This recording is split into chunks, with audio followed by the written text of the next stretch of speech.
and welcome to this episode of the Skift Meetings podcast, the podcast for curious event professionals. My name is Andrea Doyle, and I am the executive editor of Skift Meetings. In this episode entitled Career Goal, the Events Industry, I have the pleasure of chatting with Ronny Coombs, the exhibits manager for the American Society of Nephrology. We discuss things including what it's like being part of 8 kidney weeks, the impact AI has on her and the industry as a whole, the shift towards sustainability, how Taylor Swift has impacted her as an event planner, the importance of mentors in her career, and how time management and being flexible has helped her in the industry. I hope you enjoy listening to this episode, and you could find other Skift Meetings podcast episodes on our website or by subscribing to your favorite podcast channel.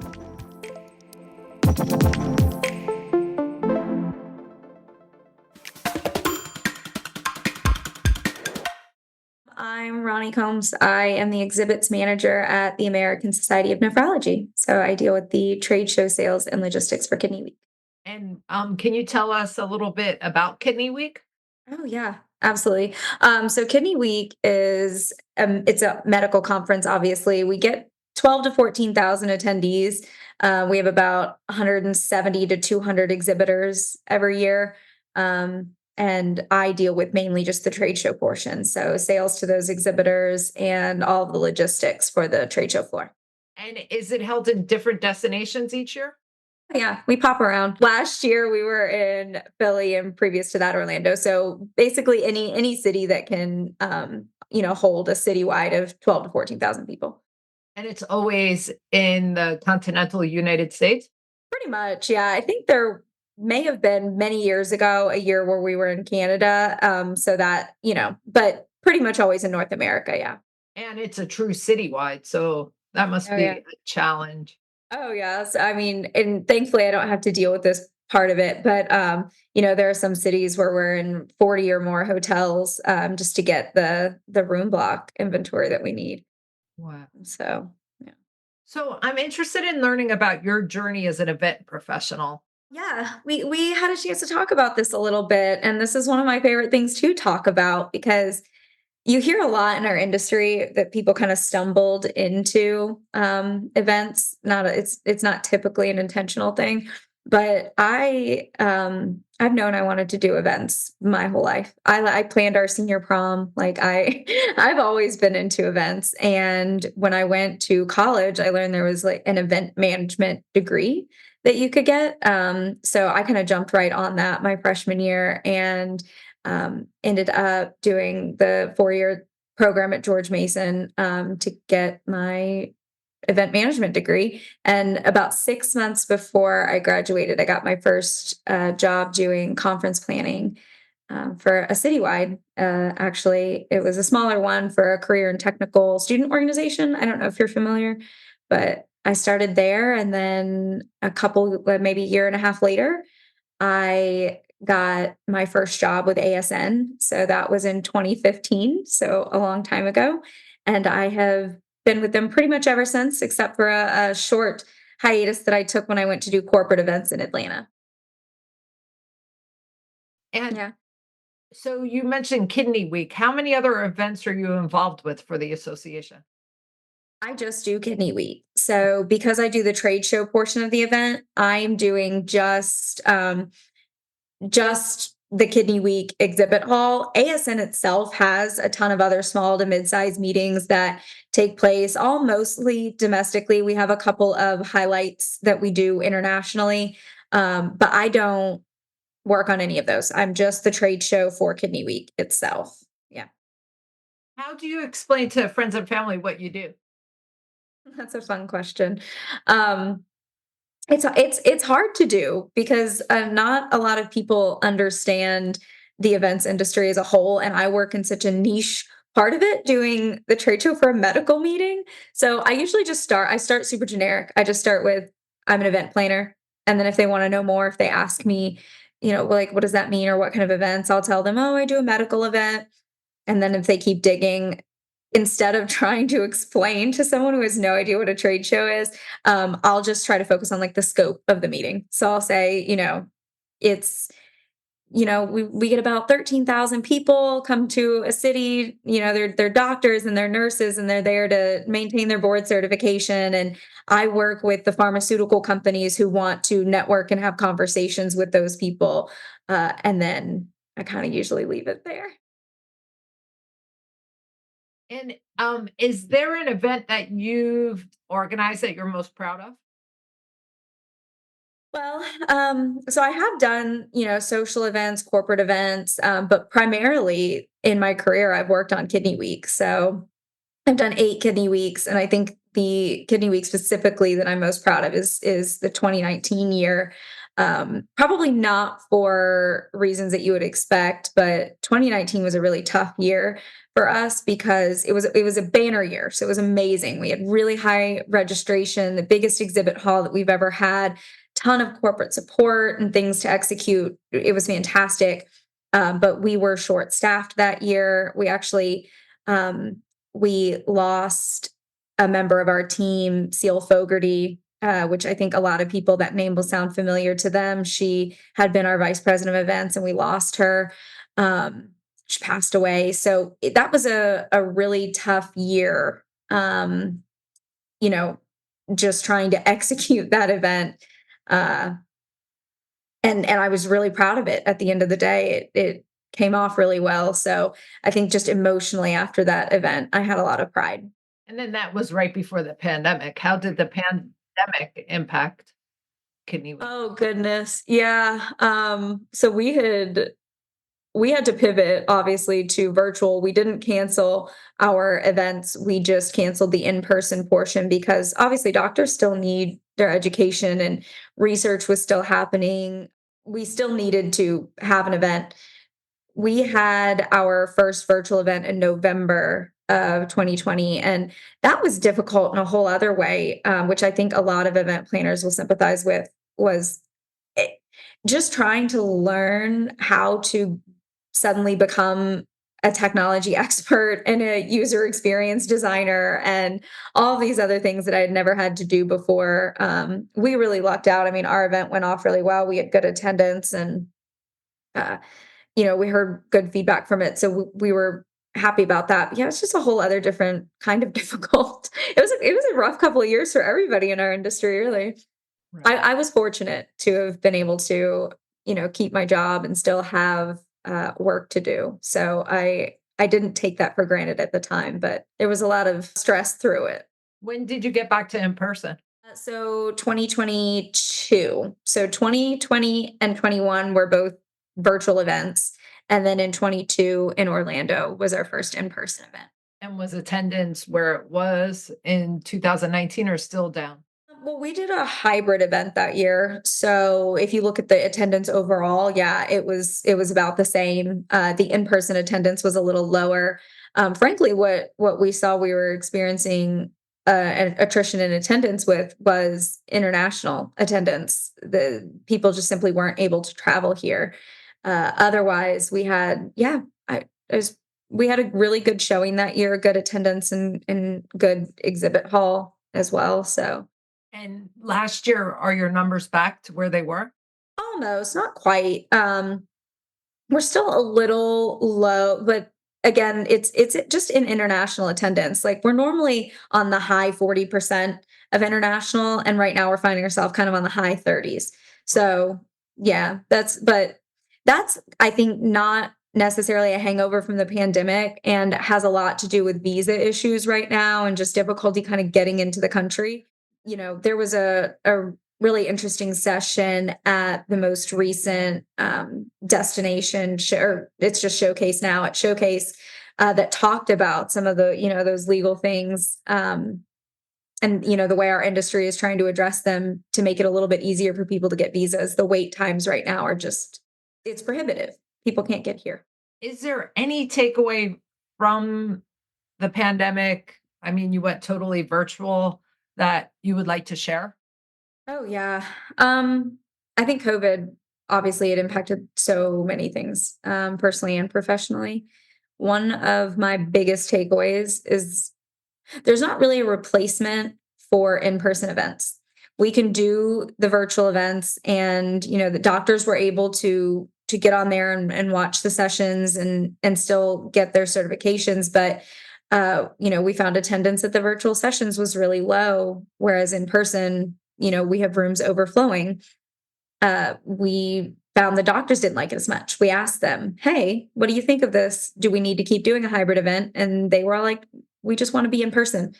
So watching our industry recover from COVID over the last few years has been, I think, kind of really inspiring for me. I know that we're kind of still struggling everywhere to fill spots that are left open by people who retired or were furloughed, or all of the many of us that went to do real estate or whatever other industry sales that they pivoted to. But to me, it just puts an even bigger spotlight on how important in-person events and the people in the events are. So I think it could have been something that was really difficult uh, to process and come through. But that's my silver lining: is, hey, look, we're really important. And is workforce an issue still for your association? Yes and no. I'm really fortunate. I'll start with saying that. I'm so fortunate. We have a wonderful team. We have had to hire. We hired one person during the pandemic, and we had a difficult time finding something. And I know on our end it was difficult finding them. So I know it's still an issue in our industry. I am specifically really lucky that I haven't been terribly impacted by it. Let's look at the industry's future. What are you most excited about? Oh, goodness. Okay. What am I most excited about in the industry? I think seeing where technology is going right now, seeing AI specifically, but a ton of other places where technology just continues to grow. If you look at where we were as a society 60 years ago versus today, and what that will look like, over the next 20 or 30 years, the growth that'll happen. I think it's fun to watch, and I'm excited to be a part of it.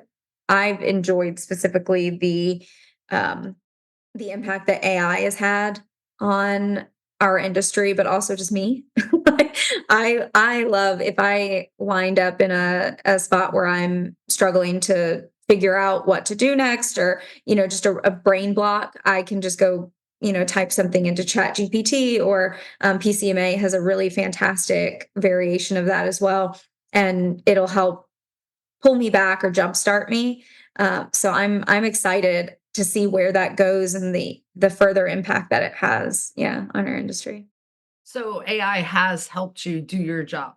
Oh goodness, yeah, absolutely. I've used it to. I'm not great at writing marketing copy, and I have to do that a lot for the sales side of what I do. So I use it for that specifically. And like I said, I use it if I'm just in a spot where I'm like, ugh, I just cannot. I'm just blocked here. Um, I I will say the one thing about AI Chat GPT specifically is I've never gotten something out of it that I didn't have to then take and edit. Mm. So, I think a lot of people, oh no, is it going to replace? It can't. No, it's not going to replace us. But it is a really good space for inspiration. And that's how I typically use it.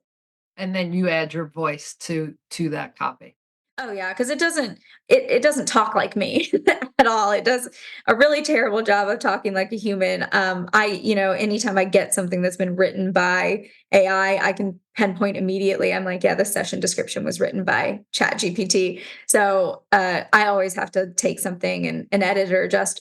What I find more often than not is I really just will pick a few, like, oh, I like that word choice or the way that sentence is structured, and I'll take that out and add it to what I was already doing, rather than using the text as the basis and editing it. It's like I said, just great inspiration. Any other future trends you're excited about? Oh, you know, I'm seeing a bigger shift towards sustainability right now, which has been going on in our industry for the past, 10 years or so, but slowed down a lot during the pandemic, because we were all rightfully concerned about hygiene and making sure people didn't get sick.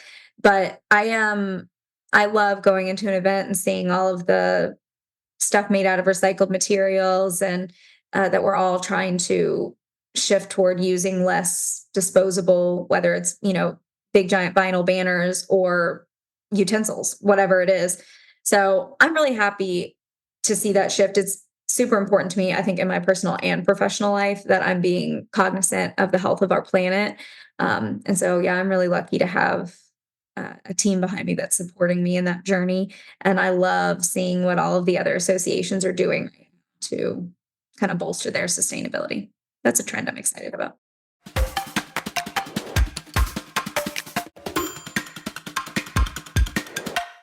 Have you been to a recent event where, sustainability was at the forefront that really and it impressed you? If I answer that question honestly, I think the answer is no. I see little pockets of it at Showcase, for example, which I'll reference again just because it was the most recent event I attended. They had that great fill it forward where you could get the bottle rather than handing out bottled water everywhere. I love to see that. There are little pockets of it in every event that I attend, but I have not attended one where I was like, you know what? This conference was not about sustainability, but sustainability was the forefront. And but I'd like to see more of that. Have you brought any sustainability initiatives into Kidney Week? We're working on it. Yeah. We're trying to we've shifted toward more sustainable materials, whether that means they're recyclable or reusable for a lot of our activations, our corporate support banners, things like that. We're also, one thing paying a lot of attention to is trying to ship less. So fewer trucks, fewer weight. So we're printing less, moving much more toward reliant on the mobile app. Yes, we are making that effort. I do still think we have a long way to go. I mean, I think the truth is I don't necessarily have the answers on how to get there. I just know I just know that we need to get there. And I'm happy to see that it's a focus for a lot of different people. I mean, I would love to hear what some of the listeners of the podcast or Skift have to say about it, any feedback, because I think it should be a priority. If you were planning an event for 100 Ronnies, what would that event look like? It would be This is sustainability focused, right? this is a really fun question. Okay, wait, Andrea, picture this. So there's 100 of me and one Taylor Swift. Okay, joking aside, I think something that's really critical for me in events is just that things are intentional, intuitive, and ease of use. So when I say that, I'm talking about everything from step one, like something that can be frustrating when you're attending an event, right? Is when you can't figure out, wait, what am I supposed to register for? What is included in this? Or when you get on site, I can't find this, or I don't. Ease of use, I like everything from like the reg site, the mobile app, the flow of the event, like just intuitive and easy to navigate. That being said, I think really early on in my career, I would find myself critiquing other people's events a lot. Like you attend an event and you're like, oh, I would have done this differently.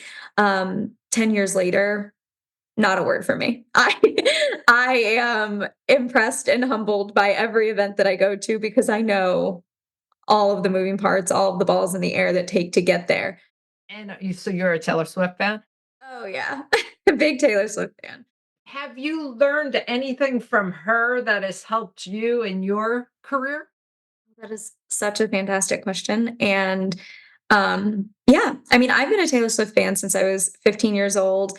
And anyone who knows me well will laugh when they hear this part of the podcast because she would find a way to bring Taylor Swift into this.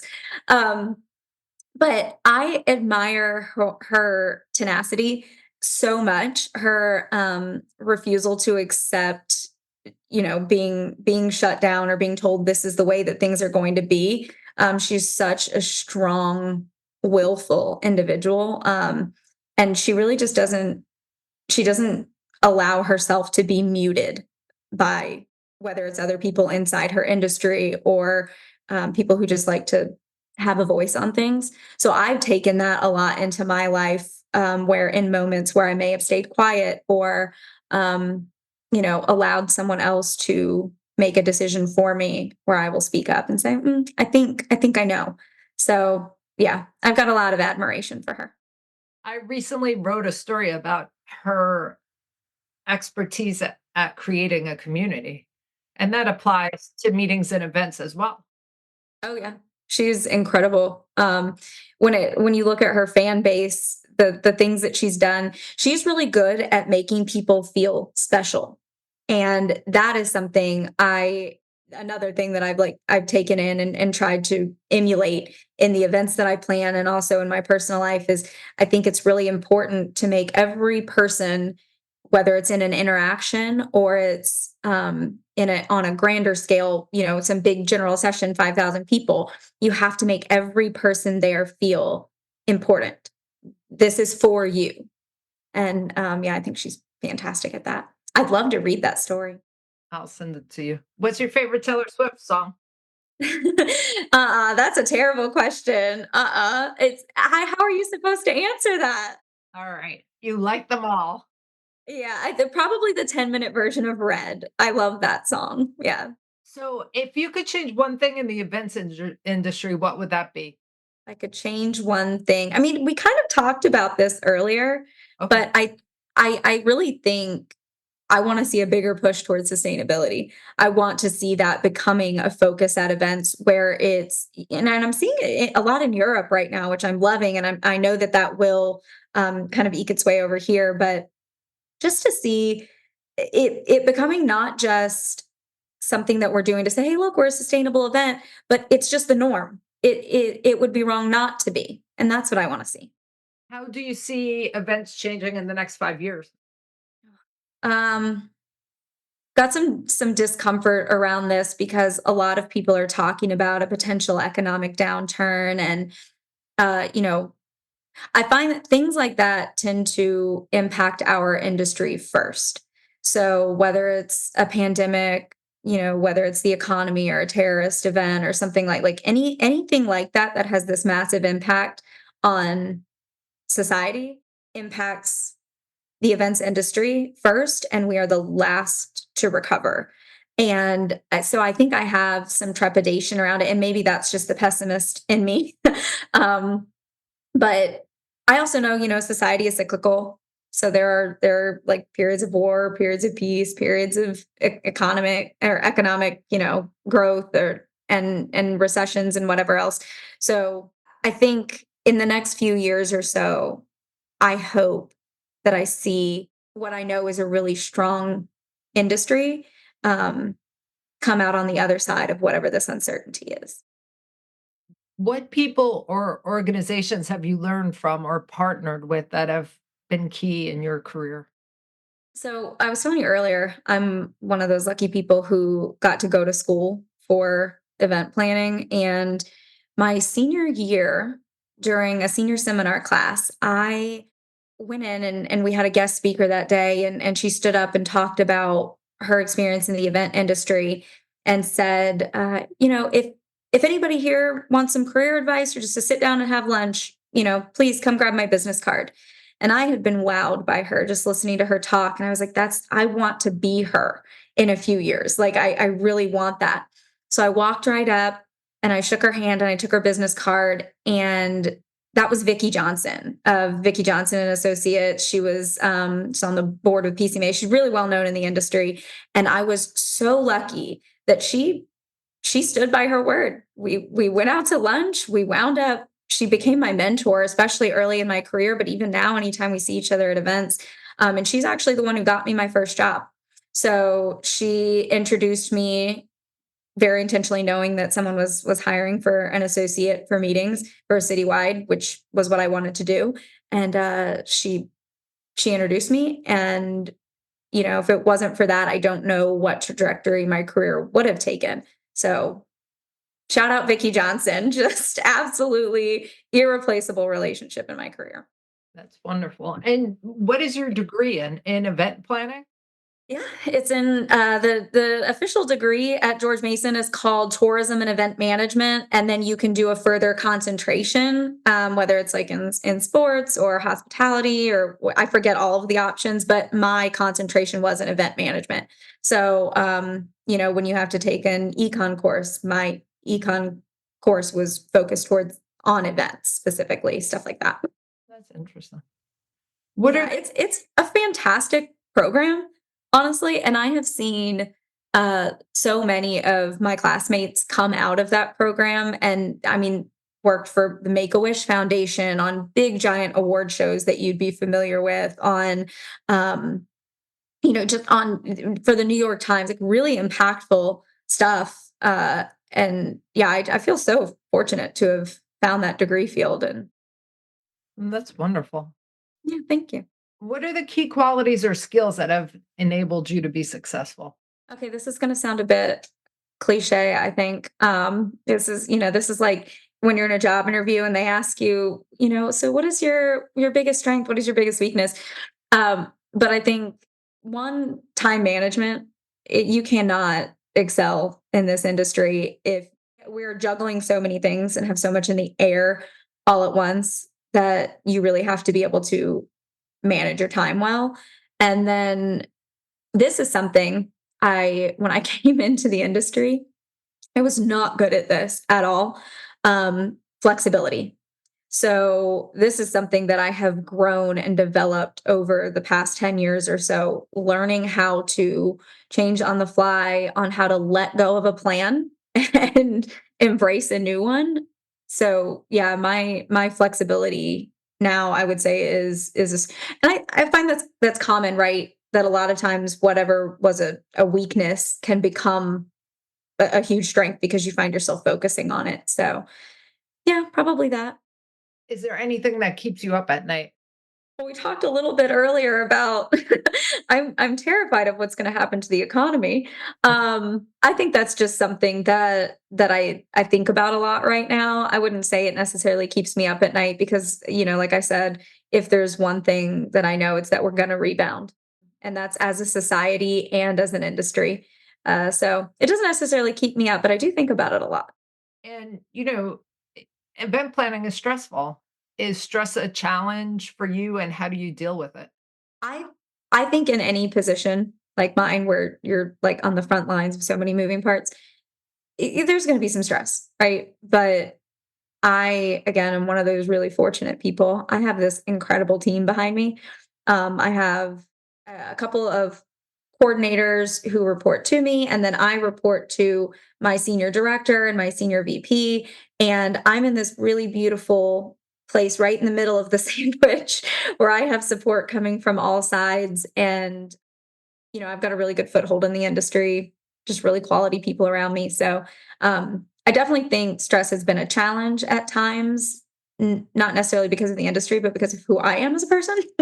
I'm very type A. But yeah, not right now, yeah. And do you belong to industry associations and how have they helped you in your career path? Oh, yeah. So I'm on the board for the PCMA Southeast chapter. I joined PCMA when I was still in college and started attending events there, with Vicki Johnson, actually. So she's the one who got me into that.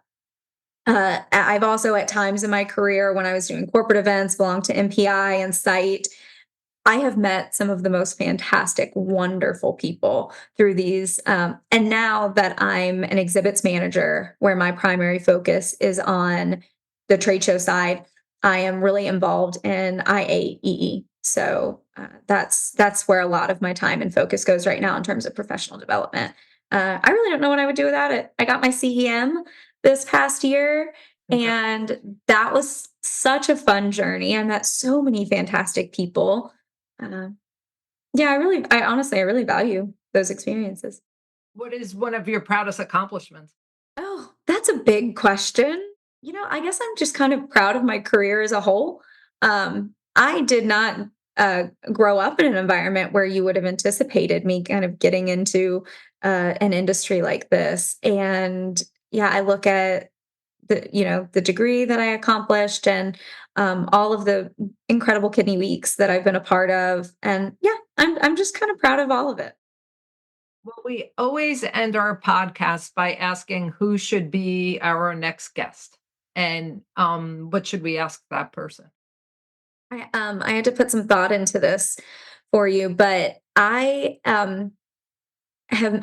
interact a lot with one of my CEM teachers. So he taught a couple of the courses for CEM, He leads one of the most fantastic, interesting lives personally and professionally. So he's the VP of sales, I believe, for T3, and they're a general service contractor.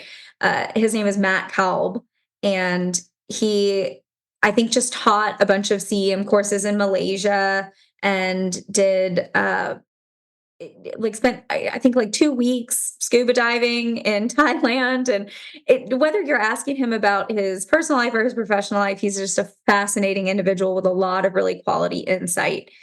So probably him. Okay, I'll reach out to him. Yeah, you Anything should. else you would like to share with us about, your career, your views on the industry?